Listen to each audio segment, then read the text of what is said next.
Chapter 6, page number 201, Conventions, Assumptions, Concepts and Principles of Accounting। अब इसमें जो list है ना वो आपको पेज नंबर 202 पे दी हुई है। तो देखो कितने कंसेप्ट्स हैं। First is going concern concept, लिखा है।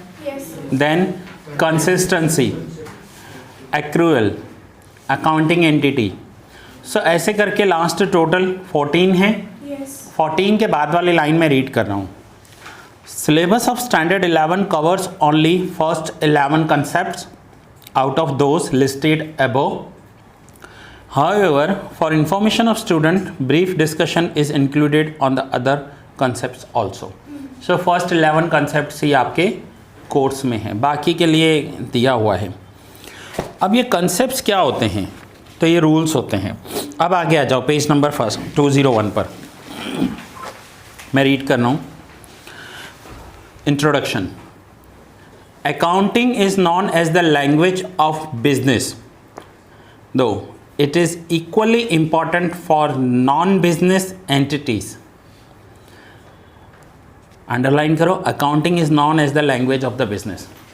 Accounting एक लैंग्वेज है, accounting एक आर्ट है, सीखनी पड़ती है ना। बहुत सारे पॉइंट्स आपने सीखे ना, क्या वो पॉइंट साइंस स्टूडेंट्स को आते होंगे?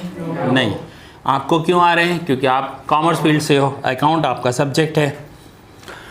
Like every language has certain rules of grammar. अब आप इंग्लिश सीखोगे तो present tense, past tense, future tense, etcetera etcetera, so rules होते हैं उसमें। Like every language has certain rules of grammar for better understanding of accounting certain principles are used in the accounting. Accounting में कुछ principles use होते हैं।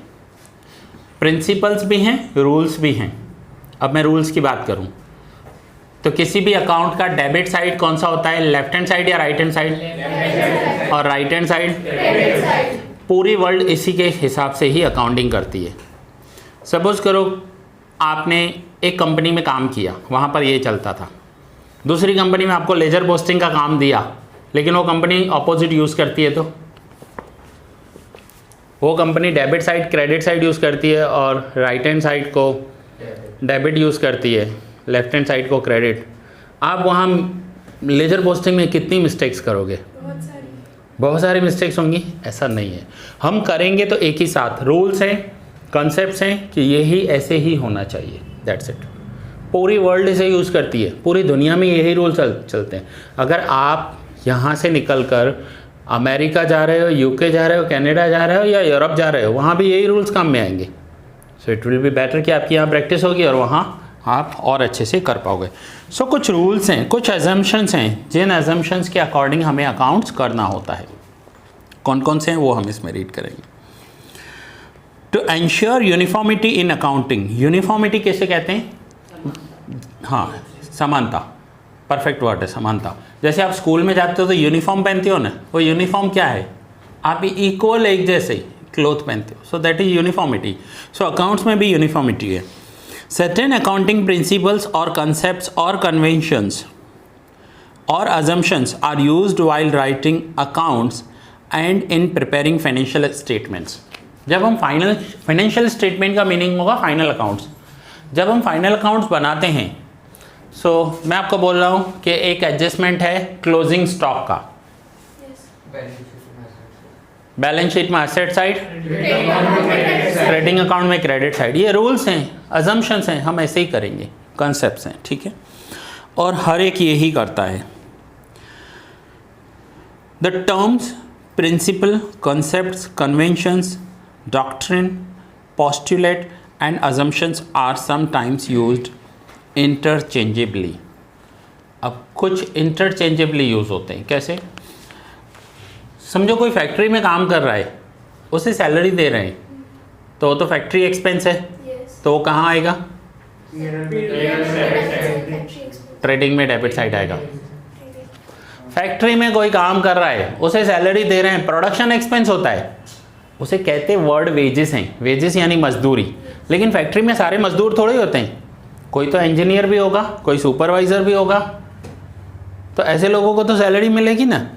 Word वही है, मजदूरी बोलो या सैलरी बोलो, बात तो एक ही है, बट वो फैक्ट्री के लिए है, तो ट्रेडिंग में डेबिट होगी। सो ये सारे के सारे रूल्स हैं। कितनी सारी इतनी ऑर्गेनाइजेशन है जिनकी फैक्ट्री भी होगी, ऑफिस भी होगी, फैक्ट्री में काम करने वाले लोग भी होंगे, ऑफिस में काम करने वाले लोग भी होंगे, सबको सैलरी दे रहे हैं, लेकिन फैक्ट्री की सैलरी ट्रेडिंग में जाएगी और ऑफिस की सैलरी पीएनएल में। सो ये डिपेंड करता है कि कैसे हम दे रहे हैं। सो कुछ रूल्स हैं, अब उन रूल्स को समझते हैं, प्रिंसिपल्स हैं उनको समझते हैं। सो पेज नंबर 202 पर आ जाओ।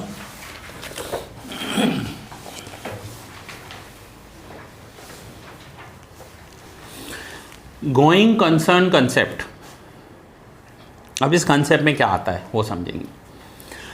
This is an important concept of accounting. When business is started it is assumed that the same will continue for long period in future. Underline कर लो, व्हेन बिजनेस इज स्टार्टेड, जब हम business start करते हैं तो हम assume करते हैं कि ये जो हमारा बिजनेस है ना ये लॉन्ग टर्म तक चलेगा। कोई भी इस एक्सपेक्टेशन के साथ बिजनेस स्टार्ट कर रहा है कि मैं बिजनेस करूं, नेक्स्ट ईयर ये बंद हो जाए, सोचेगा ऐसा? नहीं, वो सोचेगा कि मेरा बिजनेस लॉन्ग टर्म तक चलता रहे। सो बिजनेस लॉन्ग टर्म तक चलता रहे इसलिए हम एसेट्स परचेज करते हैं, जो बैलेंस शीट में एसेट्स लिखते हैं। अदरवाइज समझो किसी ने आज एयर कंडीशन परचेज़ किया, व्हीकल परचेज़ किया, मशीन परचेज़ की, कहाँ पर आएंगे बैलेंस शीट में? Asset side. और वहीं पर ही वो अपना प्रोडक्शन कर रहे हैं, यानी गुड्स रॉ मटेरियल परचेज़ किया, तो वो गुड्स परचेज़ किए वो कहाँ पर आएंगे? देखो दोनों ही परचेज़ हैं, दोनों में पैसा जा रहा है, लेकिन एक को एसेट्स में लिख रहे हैं, दूसरे को ट्रेडिंग में लिख रहे हैं।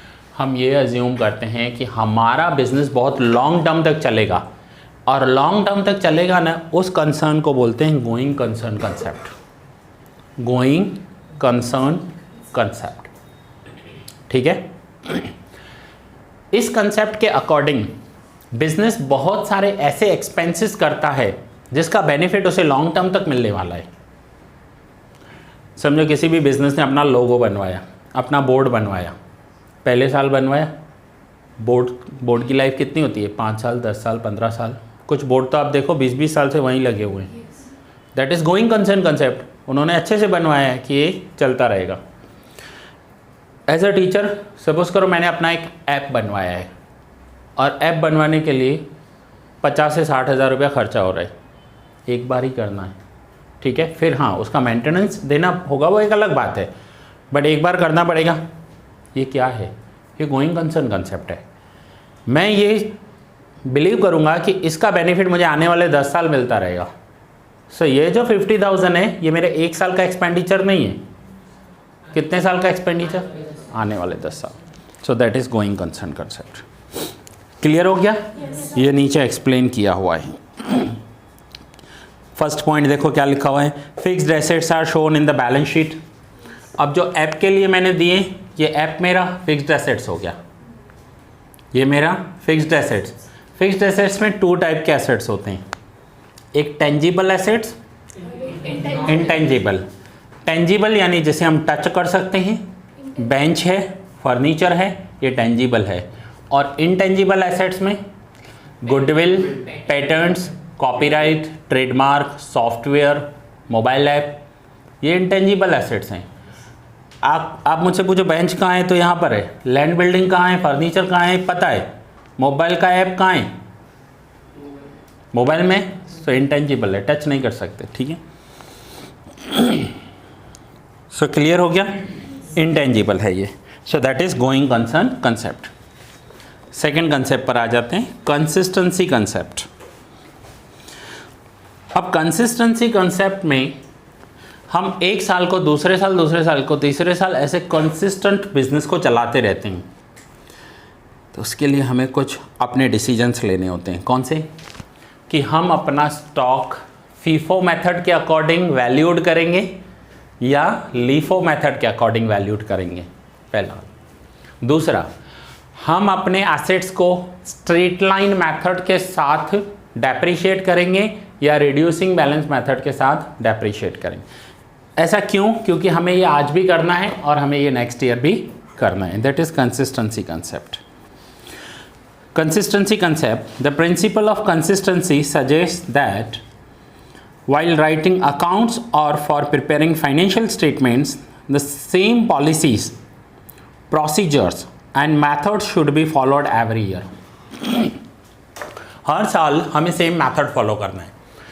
अगर हम मशीन को स्ट्रेट लाइन मेथड के साथ डेप्रिशिएट कर रहे हैं तो हर साल स्ट्रेट लाइन यूज़ करेंगे, और अगर रिड्यूसिंग बैलेंस कर रहे हैं तो हर साल रिड्यूसिंग. ऐसा नहीं है कि लास्ट ईयर कोई अकाउंटेंट अलग था, उसने स्ट्रेट लाइन मेथड किया, इस साल अकाउंटेंट और है, उसका मूड चेंज हो गया, उसने रिड्यूसिंग बैलेंस मेथड कर दिया, फिर नेक्स्ट ईयर वापस स्ट्रेट लाइन कर दिया. ऐसा नहीं चलेगा, हमें एक ही मेथड फॉलो करना होगा.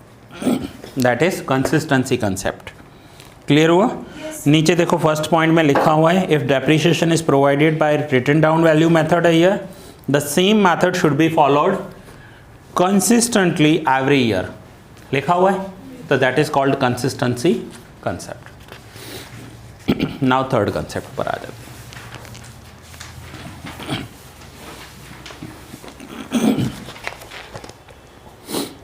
Third, accrual concept. अब ये कौन सा कंसेप्ट होता है? तो जो इनकम होती है ना, वो टू टाइप से रिकॉर्ड होती है. एक होता है कैश बेसिस और दूसरा होता है अक्रूड बेसिस. मुझे ये बताओ कि आज मुझे फीस मिली तो ये मेरी इनकम है. कैश आया, और उस स्टूडेंट को मैंने इस साल ही पढ़ाया था तो इस साल की इनकम हो गई.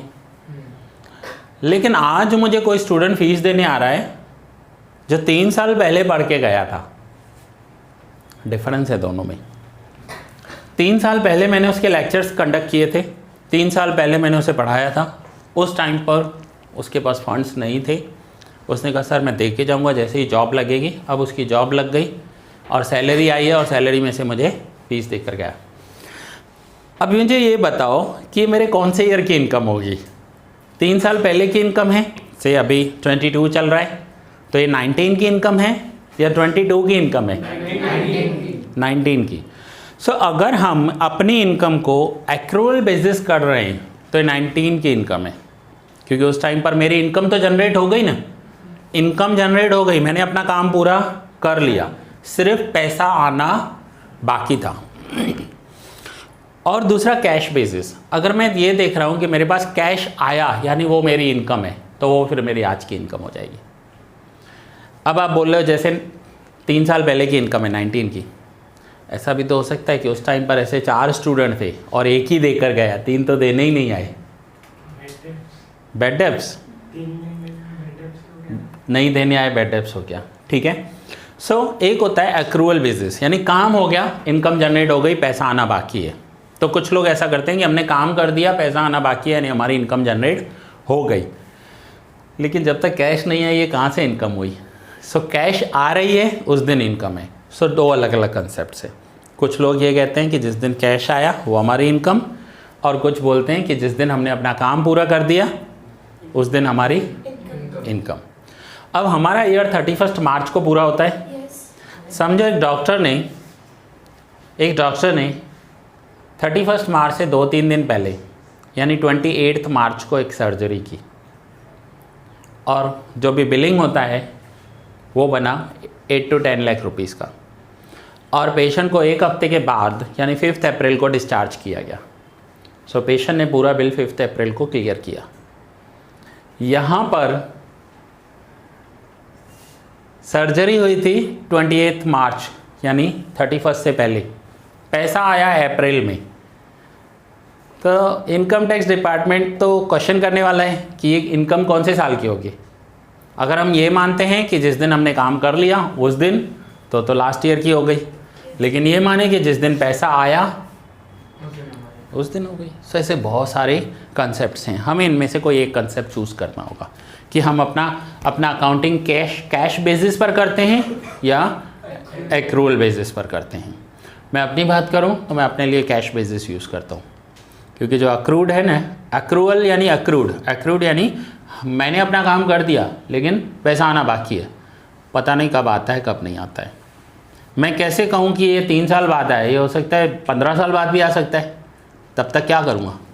और जिस दिन गवर्नमेंट को इनकम दिखा देंगे टैक्स देना पड़ेगा, पैसा आया नहीं इनकम बता दी तो टैक्स भी आ जाएगा। So cash basis, so that is accrual concept. ठीक है, बहुत सारे एग्जांपल्स हैं इसके। समझो आपने मार्च में गुड्स बेचे और अप्रैल में पेमेंट आ रही है, कौन से साल की इनकम गिनोगे, मार्च की या अप्रैल की? मार्च की। वैसे तो मार्च की होनी चाहिए गुड्स में, पेमेंट अप्रैल में आ रहा है, और अगर वो पैसा नहीं आया तो वो लॉस कौन सा होगा, अप्रैल का लॉस होगा या मार्च का लॉस होगा? मार्च का लॉस हो जाएगा। सो ऐसे बहुत सारे एग्जांपल्स हैं। ठीक है, सो that is accrual concept. Fourth, accounting entity concept. अब अकाउंटिंग एंटिटी कंसेप्ट क्या होता है? आप जब बैलेंस शीट बनाते हो तो कैपिटल को बैलेंस शीट की कौन सी साइड लिखते हैं? Liability side. ठीक है, मैं ये रफली एक बैलेंस शीट बना रहा हूँ, balance sheet A for assets and L for liabilities, and ये है कैपिटल। सो कैपिटल लाइबिलिटी है तो ओनर का अपना पैसा ना। फिर ऐसा कोई टीचर बोल दे कि कैपिटल एसेट्स होते हैं, क्यों लाइबिलिटी होती है? तो वो जो कंसेप्ट है ना, वो अकाउंटिंग एंटिटी कंसेप्ट है। उस कंसेप्ट में क्या होता है कि बिजनेस अलग और बिजनेस का ऑनर अलग होता है। बिजनेस के ऊपर जैसे बाहर के लोगों से कर्जा लिया हुआ है तो उनको वापस करना है, ये बिजनेस की लाइबिलिटी है। तो उसके ऑनर ने जो पैसा लगाया है, बिजनेस के मालिक ने जो बिजनेस में पैसा लगाया है, बिजनेस की रेस्पॉन्सिबिलिटी है कि उसको भी उसका पैसा वापस करे, पूरा पैसा प्रॉफिट के साथ। सो इसलिए बिजनेस अलग और बिजनेस का ऑनर अलग, दैट इज 2 एंटिटीज, एक बिजनेस एक ऑनर। अब इस ऑनर के ही 4-5 अलग अलग बिजनेस हैं। ठीक है, अब समझो 5 बिजनेस हैं, 4 प्रॉफिट में चल रहे हैं, एक लॉस में चल रहा है। 4 बिजनेस प्रॉफिट में, एक बिजनेस लॉस में। इसका मतलब हम ये नहीं कह सकते कि ये जो सपोज करो ये मिस्टर ए है, मिस्टर ए के 5 बिजनेसेस हैं, 4 प्रॉफिट में चल रहे हैं, एक लॉस में चल रहा है। इसका मतलब हम ये नहीं कह सकते कि मिस्टर ए लॉस में है। नहीं, मिस्टर ए लॉस में नहीं है। मिस्टर ए के 5 बिजनेसेस 4 प्रॉफिट में चल रहे हैं, एक लॉस में चल रहे हैं। हर एक बिजनेस का एक नेम है, समझो ये है एम, दूसरा business N, O, P and Q. तो एम बिजनेस जो है ये लॉस में चल रहा है। ठीक है, बाकी सारे बिजनेस प्रॉफिट में चल रहे हैं। तो हम ये कह सकते हैं कि एम बिजनेस लॉस कर रहा है, N O P Q profit कर रहे हैं, बट हम ये वर्ड यूज़ नहीं कर सकते कि मिस्टर ए लॉस में है। ये एक अलग बात हो जाएगी।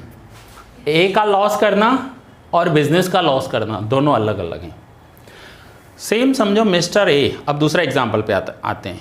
सेम मिस्टर ए के 4-5 बिजनेस हैं, लेकिन एक बिजनेस ऐसा है जिसमें वो पार्टनरशिप में है इन्वॉल्व, और वो पार्टनरशिप वाला बिजनेस लॉस में चल रहा है, यानी उसमें जितने भी पार्टनर्स होंगे वो लॉस में चल रहे हैं। डजन मीन कि ए लॉस कर रहा है, वो बिजनेस एक लॉस कर रहा है। होता है कई बार, बहुत सारे लोग एक से ज़्यादा बिजनेस करते हैं। आप शार्क टैंक देखते हो, ऑलरेडी इनके इतने सारे बिजनेस हैं, फिर भी नए नए बिजनेस में अपना इन्वेस्टमेंट करते जा रहे हैं ना। कुछ तो ऐसे लोग होंगे कि जिनका 100 से ज़्यादा बिजनेस होंगे, 100 से ज़्यादा अलग अलग बिजनेस, हर बिजनेस में इन्वेस्टेड हैं।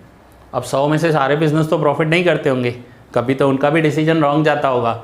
सो 100 में से 5 बिजनेस लॉस कर गए, डजन मीन कि वो ऑनर लॉस में है, वो तो अपनी लग्जरियस लाइफ जी रहा है। ठीक है, सो क्लियर हुआ। सो एंटिटी कंसेप्ट में क्या होता है कि बिजनेस का ऑनर अलग है और बिजनेस अलग है। यही रीज़न है कि कैपिटल को लाइबिलिटी दिखाया जाता है। यही रीज़न है कि कैपिटल को लाइबिलिटी दिखाया जाता है।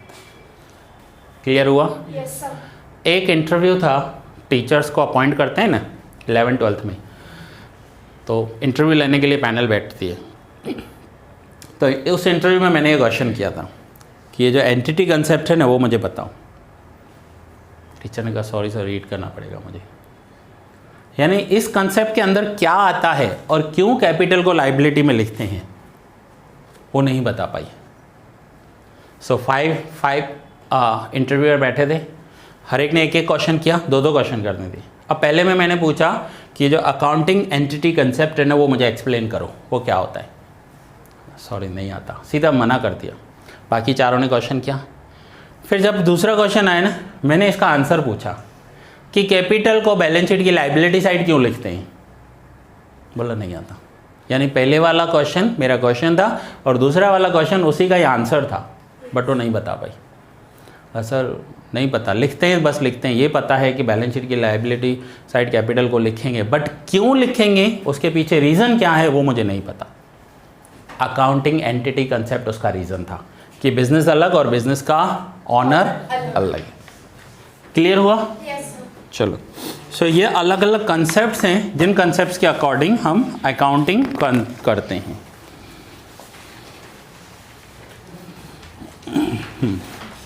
नेक्स्ट कंसेप्ट कौन सा है?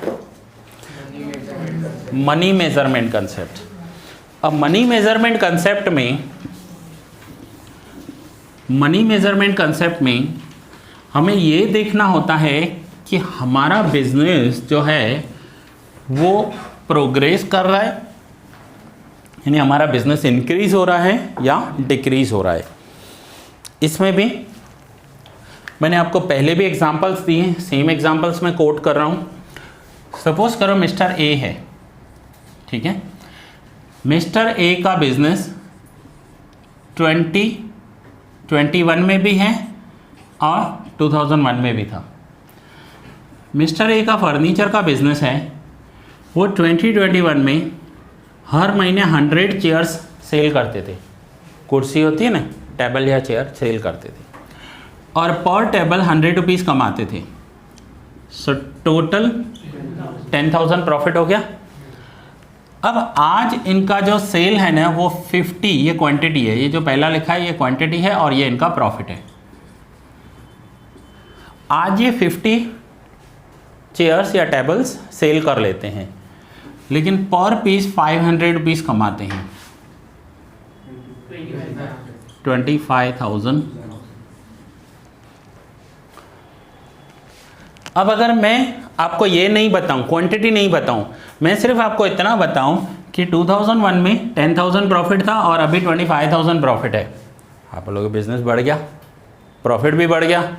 लेकिन अगर मैं आपको क्वांटिटी बताऊं कि तब ये 100 सेल करते थे, आज 50 सेल कर रहे हैं, तो आप बोलोगे बिजनेस कम हो गया।